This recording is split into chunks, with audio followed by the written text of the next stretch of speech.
Okay, very good morning, my dear students. Today you are going to learn an audiogram. So here a lot of information you are going to learn about the audiogram. So it is used to identify the hearing loss. The person who want to go for hearing aid, first before that he has to go for a audiogram test. So from that only they can design the hearing aid. So that is we are going to discuss now. So you are seeing that this is called audiometer. Okay, it is having it is connected with a recorded sheet or chart that is called audiogram. Audiogram is recording the hearing capacity on the chart. So this is called audiogram device.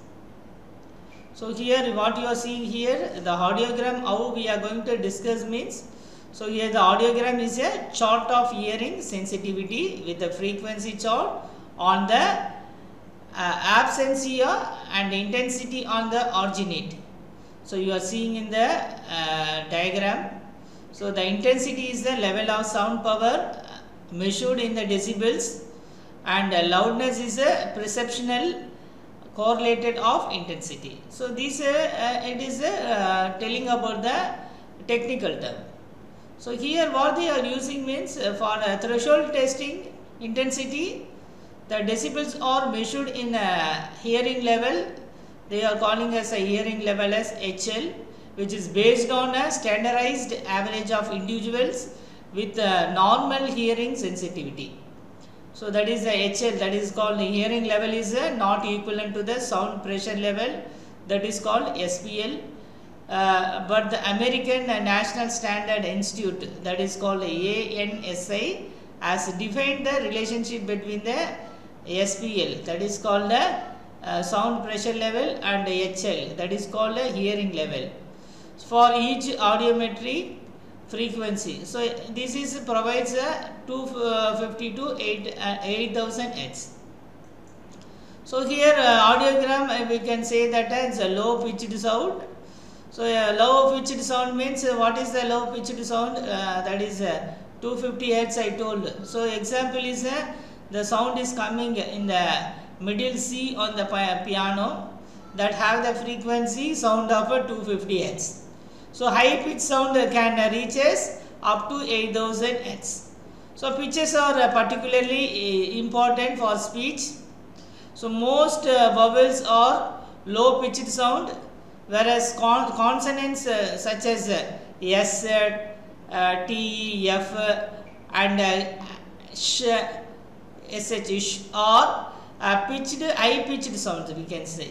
So it is important to remember that 0 dB does not means that there is no sound at all, and it is simply the softest sound that a person with the normal hearing ability would be able to detect at least 50% of the time. So normal conversational speech is about 45 dB, that is a 45 dB level. So the sound level, the softest sound a person hears at a pitch at least 50% of time or consider their hearing threshold. So this is they are considering that as a hearing threshold. With the help of hearing threshold they are measuring the hearing losses from one person to another. It's vary from one person to another person.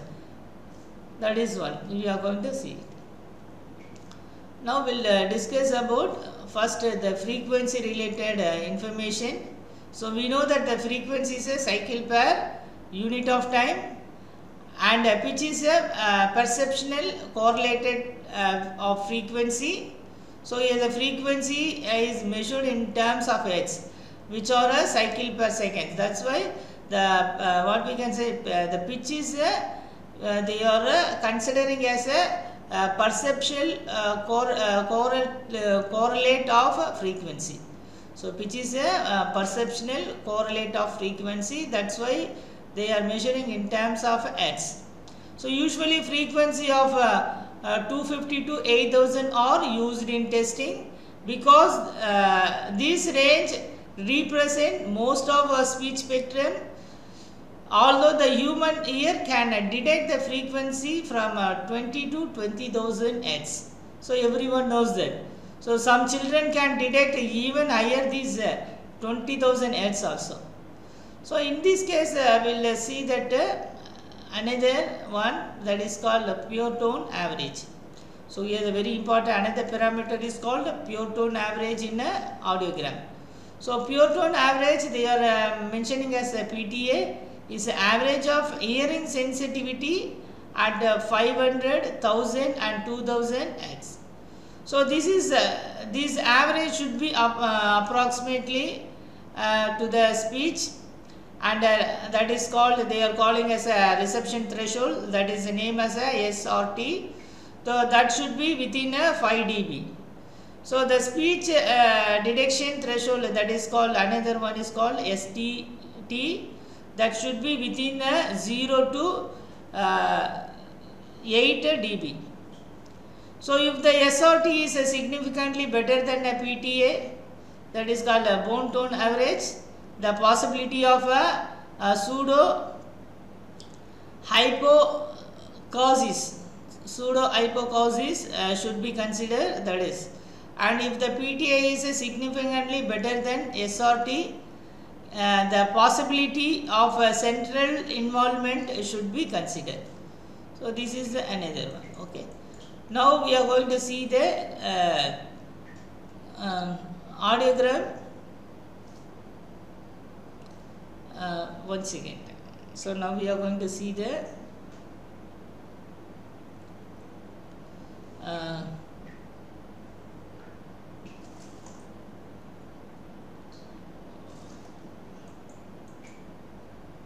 so audiogram configuration. Now we will see the audiogram configuration.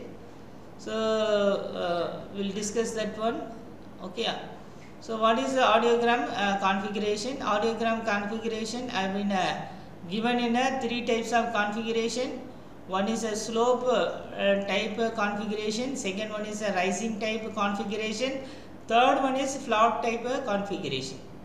First we will discuss about audiogram slope type configuration. So here what is the slope type configuration we are going to discuss now, and here we can say that, and what is means here the this one usually the audiogram configuration which tells the sound or burst heard or not. So that is the main purpose of audiogram configuration. So first you are seeing this diagram is called a sloping audiogram. That means a person can hear low pitched sound but not high pitched sound. So suppose this is called a sloping audiogram. You are seeing in the diagram here. Okay. So another one we are going to discuss about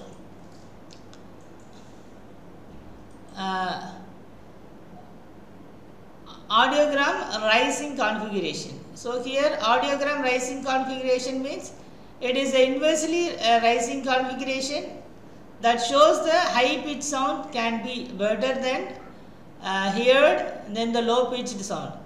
So sloping is a low pitch sound can heard, high pitch sound is not able to hear. But here the high pitch sound is heard and low pitch sound is not able to hear. Such kind of a configuration they are calling as a audiogram rising configuration. Next we are going to see the audiogram flat configuration. So what is audiogram flat configuration? So we will discuss now here. So this an audiogram considered as a flat when somebody needs the same amount of loudness to hear the sound regardless of pitch of the sound. So okay, they are having same high pitch and low pitch, they are hearing in the same level. It is called a flat configuration. So that is a 3 kind of audiogram configuration you learned.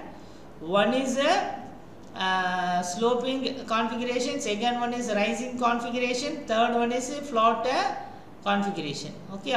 So sloping configuration, low pitch can be heard, high pitch cannot be heard, and another one is a rising configuration.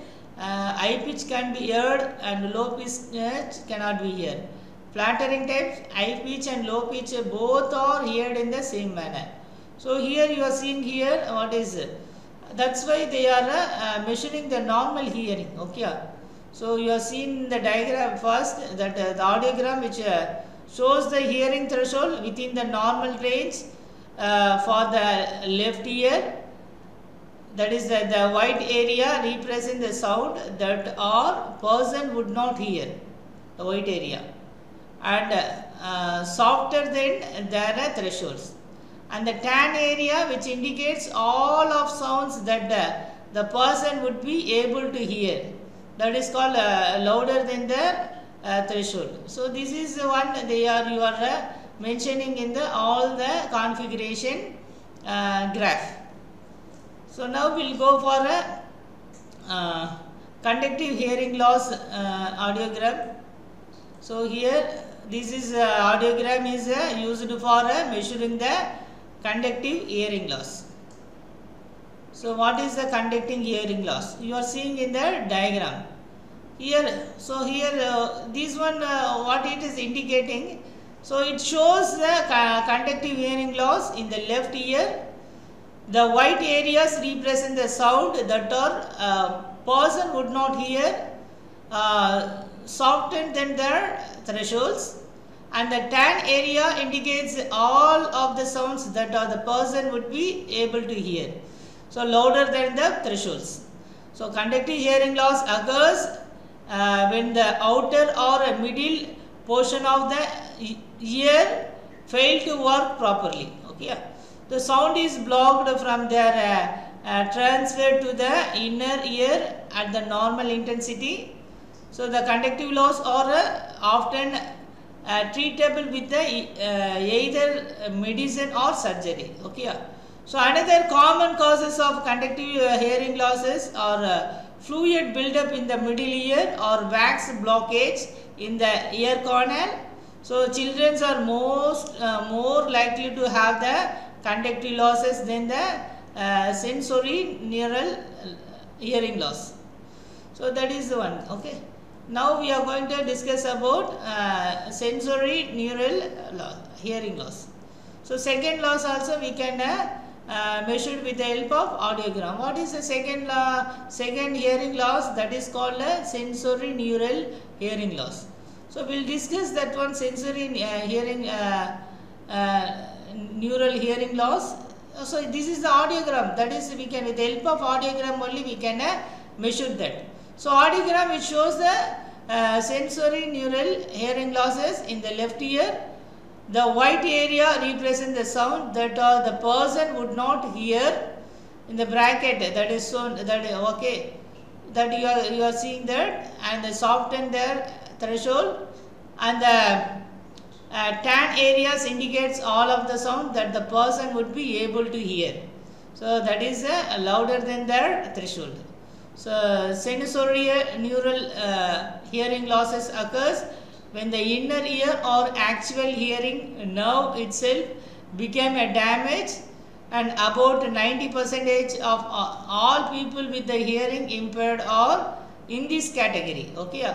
So this is a hearing aid can be provided for this kind of loss. That is a sensory neural hearing loss. So the making this a most common type of a hearing impairment. So it's highly useful to designing the hearing aids for the impairment hearing impairment people. So this is one you have learned it. Okay. So here the sensory neural hearing loss is often referred to as we are telling that a nerve deafness. We are calling that sensory neural hearing loss. We are calling as a nerve deafness. So here, because the nerve deafness is not really an accurate description, because the damage most frequently occurs within the inner ear rather than the hearing nerve. So this is a notable one. So the common causes of sensory neural hearing losses are aging. It is depend upon aging and exposed to the loudness noise every day, is how much loudness they are hearing. And but there are many other causes. So example, viral infection, if they had a distributed blood supply to the ear, and metabolic disturbance also, it will make these losses, hearing loss, and accident or injury or genetic predispositions. So and also we can say medications, some medicine they are taking, it will produce a side effect. So due to that it is toxic to the ear. So these are all, it will provide the sensory neural hearing losses. So these types of hearing losses is frequently not medically or surgically treatable. It is typically permanent and irreversible. So they can suddenly it may changes. However, the most people with sensory neural loss, which they have to find wearing the hearing aids to be of significant benefits, and some people with the severe loss can benefits from the cochlear implant. Now we are going to discuss about the mixed hearing losses audiogram. So mixed hearing loss can be measured with the help of audiogram. Okay, so that we'll discuss here. So here they will give some coloring level which indicates that is hearing capacity of the human. So here we'll see that one by one, the mixed hearing loss which can be measured with the help of audiogram. So the white area represents the sound that the person would not hear, and the tan area indicates all the sounds that person would be able to hear. So the mixed hearing losses are simply combination of above two types of hearing loss. One is a conductive hearing loss, another one is a sensory neural hearing loss. So both are combined in a mixed hearing loss. So they can occur when a person has a permanent sensory neural hearing loss, and then they also develop a temporary conductive hearing losses. So that is that. Okay, you are seeing that here we are going to discuss different colors, that is what is the uses of these colors here. So here the color range, it provides the hearing losses. Suppose you are seeing in the chart, that is a grey color, it is between the minus 10 dB to 25 dB, which provides the normal range. So there is no hearing loss. So in the color purple, which indicates middle hearing loss, that is the range that is given 26 dB to 40 dB. So another one, red color, which is provides a moderate hearing loss, that is from 41 dB to 55 dB.